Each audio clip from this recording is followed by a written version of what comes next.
has this little gap been for you guys? A couple days off. Yeah, I think we've been trying to be smart about what we've done physically.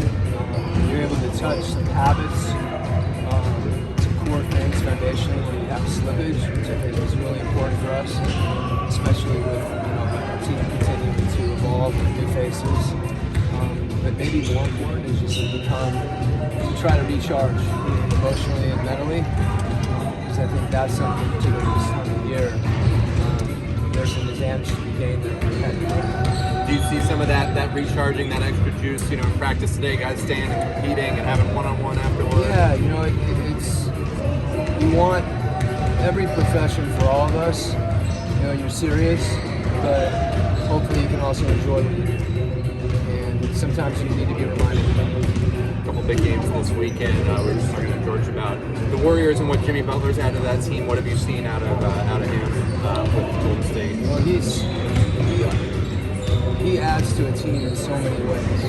His ability to create a shot, to the foul line, weight defense, and I think his presence is a competitor. He gives them something in all those areas. They're already a really good team. A player like that would matter, especially because he understands how to play. His application into what they do.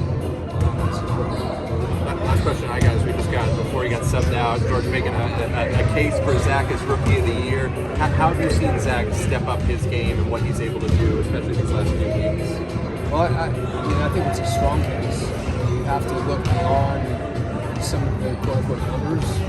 Although, if you look at the progression, the statistical case over the course of the season, it's pretty impressive. That's a credit to who he is, his talent as a human being, his character. He just embraces everything. Whether that's when he's making shots, when he's not making shots defensively, he's really a complete player. He's got a high ceiling. And he's not Rookie of the Year, probably won't even mock, but it would be certainly was being considered heavily.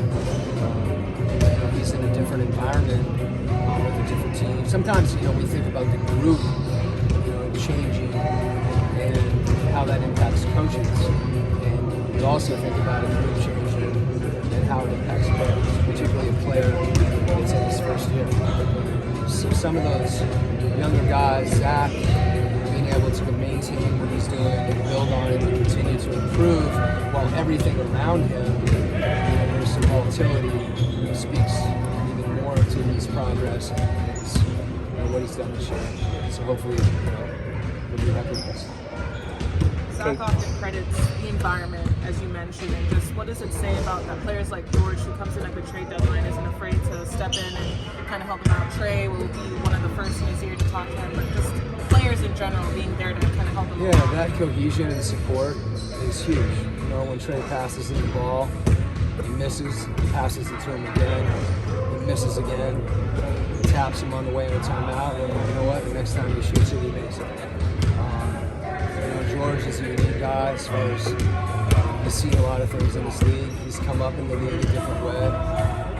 And I mean, it sounds a little self-serving, and I'm not talking about myself, but I think the one thing that has been consistent all year is our coaching staff. And, when we talk about player development, it's what you do on the court. It's your relationships with the guys. It's your ability to push them, and also your ability to read them and understand. Today is not the best day to get this done. And I think Zach's connection to the staff and Coach Schmidt in particular, is something that's made a big difference to his development. Coach, George mentioned that when he was in Utah, Joe Ingles was one of the veterans that sort of helped him get to know the game and how to play. And then, you see George out here with Zach. How cool does that feel to know that some of the things that players you've worked with in the past are impacting the players you're working with now? Yeah, one interesting and ironic thing about that is, when we got Joe in Utah, he was a free agent. We picked him up off waivers, and he's turned that into a 10, 15-year career. And he'd be the first one to tell you that not not only is that his ability, but it's his approach mentally. It's everything from his competitiveness to his humor. And as you said, George recognizing that. George is another guy that's had a different path than Zach, and then it also speaks to Zach's humility and understanding that someone like George has a lot to give. So both George being willing to do that, he doesn't have to stay here. He could be at home right away, and he's out here. And then Zach's receptiveness to all those things, where he can really take advantage of it.